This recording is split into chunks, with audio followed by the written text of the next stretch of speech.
మీ అమ్మని 4 మాటలు ఎప్పుడు అనకండి. మీ లైఫ్ లో ఇప్పటికీ మీతో పాటు మీ అమ్ముంటే మీరు ఈ ప్రపంచంలోనే చాలా లక్కీ పర్సన్. కానీ ఏ పరిస్థితిలో అయినా ఈ 4 మాటలు ఆమెనంటే మాత్రం మీకన్నా పాపాత్ములు ఈ లోకంలో ఎవ్వరూ ఉండరు. నంబర్ 1, నువ్వు నా కోసం ఏం చేశావు. ఈ మాట మీ అమ్మ గుండె పగిలేలా చేస్తుంది. డెలివరీ టైంలో ఏదైనా జరగరాంది జరిగితే తన ప్రాణం పోవచ్చు అని తెలిసి కూడా మీకు జన్మనిచ్చిన ఆమెని ఇలా అనడం ఎంతవరకు కరెక్ట్. నంబర్ 2, అసలు నీకేం రాదు. ఎవరి దగ్గరైతే నడవడం, మాట్లాడడం, తినడం నేర్చుకున్నామో ఆమెనే ఇలా అంటే సూర్యుడికి ప్రకాశించడం తెలియదు అన్నట్టుంటుంది. మేబీ ఈ రోజున్న టెక్నాలజీ తనకు అర్థం కాకపోవచ్చు, కానీ మనం ఏం చెప్పకుండానే మన బాధని అర్థం చేసుకునే చాట్ జీపీటీ తన దగ్గర మనం పుట్టినప్పటి నుంచి ఉంది. నంబర్ 3, ప్రతిసారి నన్ను ఏదో ఒకటి అంటూనే ఉంటావు. నిన్ను అనాలని కాదు, నువ్వు ఎక్కడ రాంగ్ రూట్ లోకి వెళ్తావన్న భయం తను అలా అనేలా చేస్తుంది. నంబర్ 4, నువ్వు నా లైఫ్ లోకి ఇంటర్ఫియర్ కావద్దు. నువ్వు ఈ రోజు తీసుకుంటున్న ప్రతి ఊపిరి మీద తన పేరుంది. అమ్మకి మనం తప్ప మరే ప్రపంచం ఉండదు.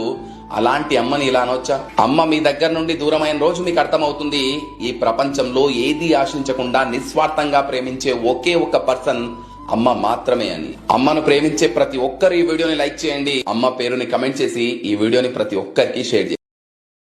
Download ShareChat.